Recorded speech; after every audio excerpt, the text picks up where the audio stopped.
সূরা হাশরের শেষ 3 আয়াতের একটা বিশেষ ফজিলত আছে, এটা আপনারা পড়বেন। কি ফজিলত? বিষ্ণু ঈসা ইসলাম বলেন, মান ক্বালা হিনা ইউসবিহু সালাসা মাররাতিন আউযু বিল্লাহিস সামিউল আলিম মিনাশ শাইতানির রাজীম সুম্মা ক্বারাআ সালাসা আয়াতিন মিন আখিরি সূরাতিল হাশরি ওয়াক্কালাল্লাহু বিহি ৭০,০০০ মালাকিন ইউসাল্লুনা আলাইহি ওয়া ইন মাতা ফি যালিকাল ইয়াউমি মাতা শাহীদান।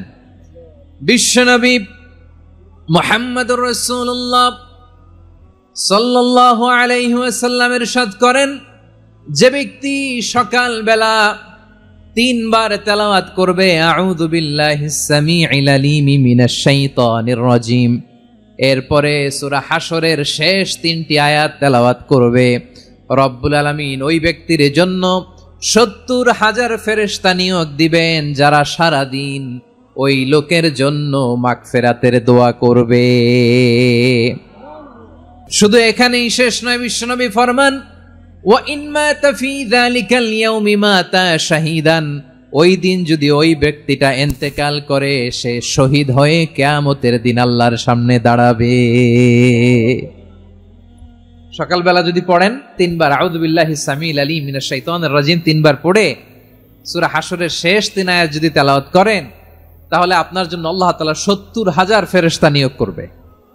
সারা দিন তারা আপনার জন্য মাগফিরাতের দোয়া করবে, আর ওই দিন ইন্তেকাল করলে আল্লাহ তাআলা শহীদ হিসেবে আপনাকে কিয়ামতের দিন দাঁড় করাবে। সুবহানাল্লাহ, এত আস্তে। আবার সন্ধ্যাবেলায় যদি পড়েন, সারা রাতের জন্য ৭০,০০০ ফেরেশতা মাগফিরাতের দোয়া করবে। ওই রাতে মারা গেলে শাহাদাতের মৃত্যু নসিব হয়ে যাবে। এজন্য এই দোয়াটা পড়ার দরকার আছে না নাই? আযকারুস সাবাহি ওয়াল মাসা, সকাল সন্ধ্যার যে জিকির, এই জিকিরের অন্তর্ভুক্ত করে নেবেন এই ওয়াজিফাটা। যে হাদিসটা বর্ণনা করলাম সুনানে তিরমিজির হাদিস, যদিও হাদিসটা সনদের দিক থেকে দাঈফ, কিন্তু মুহাদ্দিসিনে ইকরাম বলেছেন যেহেতু এটা ফাজাইলুল আমালের হাদিস, এটা পড়ার ক্ষেত্রে কোনো নিষেধাজ্ঞা নাই, এটা পড়া যাবে। সো সকাল সন্ধ্যা যদি সুযোগ হয় এই ওয়াজিফাটা যেন আমরা পড়ি। এই 3টি আয়াতের ভেতরে আল্লাহ তাআলা তার 14টি গুণবাচক নাম উল্লেখ করে দিয়েছেন। কয়টি? আওয়াজ করে বলেন তো, যারা শুনতে পেয়েছেন বলেন, এই 3টি আয়াতের মধ্যে আল্লাহর কয়টি সুন্দর সুন্দর গুণবাচক নাম আছে বলেন তো? কয়টি? সবাই বলেন, কয়টি? আল্লাহর অনেক সুন্দর সুন্দর নাম আছে। আমাদের উচিত এই নামগুলো দিয়ে আল্লাহকে ডাকা। আল্লাহ তাআলার আসল নাম হচ্ছে আল্লাহ। আওয়াজ করে আল্লাহর একটা ডাক দেন, বলেন আল্লাহ। মন থেকে, হৃদয়ের গহীন থেকে, হৃদয় নিংড়ানো মনের সবটুকুন ভালোবাসাকে উজাড় করে দিয়ে আল্লাহর নামটা জপেন তো, পড়েন তো আল্লাহ। কেমন লাগে? ভালো লাগে? এর চেয়ে সুন্দর মধুমাখা নাম, জাদুমাখা নাম আর আছে? 2-1 বলছে নাই। আওয়াজ করে বলেন, এর চেয়ে সুন্দর নাম আর আছে? আল্লাহ নাম যতই জপি ততই মধুর লাগে, নামে এত জাদু থাকে কে জানি তো আগে। আল্লাহ নাম যতই জপি, ও নাম জপে প্রিয়তম, ও নাম জপে মজনু সম, ওই নামে পাপিয়া গাহে হৃদয় গোলাপে বাগে। আল্লাহ নাম যতই জপি। আল্লাহু আকবার। এত মধুর নাম আর দ্বিতীয়টা নাই, যতই জপি ততই ভাল লাগে, ঠিক কিনা বলেন? এজন্য রব্বুল আলামিন বলেন, ওয়ালিল্লাহিল আসমাউল হুসনা ফাদউহু বিহা ওয়া যারুল্লাযীনা ইউলহিদুনা ফি আসমাইহি সায়ুজজাউনা মা কানু ইয়ামালুন।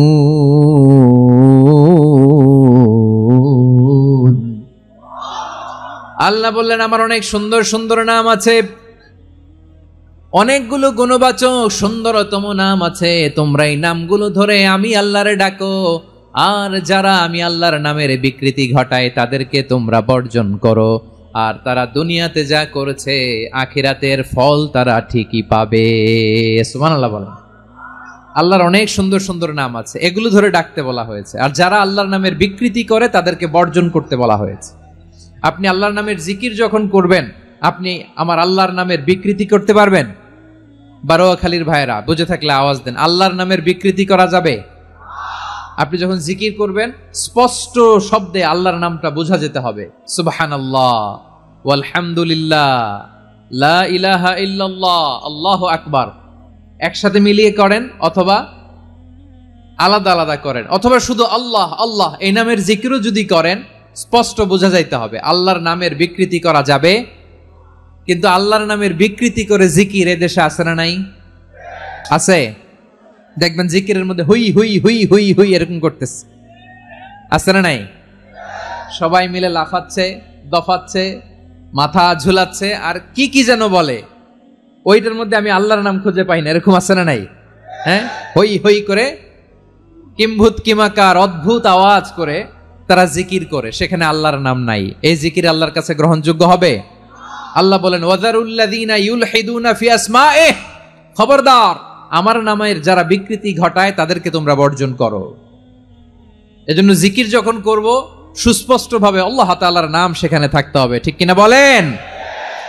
আবার আল্লাহ বলেন যেমন মনে চায় তেমন জিকির তোমরা করো না। ফাযকুরুল্লাহা কামা আল্লামাকুম মা লাম তাকুনু তা'লামুন, তোমরা জানতে না, আল্লাহ তোমাদের জানিয়েছেন কেমন করে আল্লাহর নামের জিকির করতে হয়, যেমন আল্লাহ শিখিয়েছেন তেমন করে আল্লাহরে ডাকো, ঠিক কিনা বলেন? আল্লাহ তাআলা যেমন শিখিয়েছেন তেমন ভাবে আল্লাহ তাআলাকে ডাকতে হবে, ঠিক ওই পদ্ধতিতে আল্লাহ তাআলার নাম জপতে হবে। কোন পদ্ধতিতে সেটাও আল্লাহ বলে দিচ্ছেন। আল্লাহ তাআলা বললেন ওয়াযকুর রাব্বাকা ফি নাফসিকা তাদাররুআন ওয়া খীফাতান ওয়া দুনাল জাহরি মিনাল কওলি বিল গুদুই ওয়াল আসাল ওয়া লা তাকুম মিনাল গাফিলিন, খবরদার আল্লাহর নামের জিকির করো, আল্লাহকে ডাকো। ফি নাফসিকা মনে মনে, তাদাররুআন সবিনয়ে, খীফাতান ভীত বিহবল চিত্তে, দুনাল জাহারি মিনাল কওল অনুচ্চ স্বরে অনুচ্চ আওয়াজে। এভাবে আল্লাহর ডাকলে সেই ডাকা কবুল করে নিবে কে? তাহলে আল্লাহকে জপতে হবে মনে মনে, সবিনয়ে, ভীত বিহবল চিত্তে, অনুচ্চ স্বরে, এভাবে জিকির করতে হবে। বিশ্বনবী ইসলাম এবং বিশ্বনবীর সাহাবারা ঠিক এই পদ্ধতিতে আল্লাহ তাআলাকে ডাকতেন।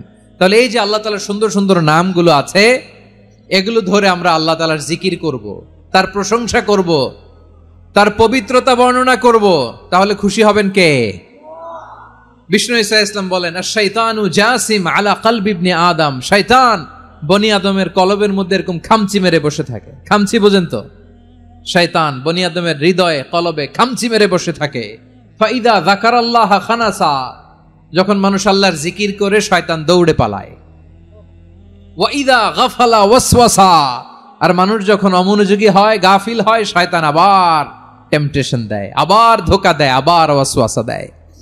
এজন্য বিশ্বনবী বলতেন লা ইয়াজালু লিসানুকা রাতবান মিন যিকরিল্লাহ, সব সময় প্রতি মুহূর্তে সর্বক্ষণে তোমার জিহ্বাটা আল্লাহর জিকির দিয়ে ভিজা রাখবা, আল্লাহর জিকির দিয়ে সিক্ত রাখবা, তাহলে কবুল করবে কে? সবাই পড়েন সুবহানাল্লাহ, আলহামদুলিল্লাহ, লা ইলাহা, সুবহানাল্লাহ, আলহামদুলিল্লাহ, লা ইলাহা ইল্লাল্লাহ।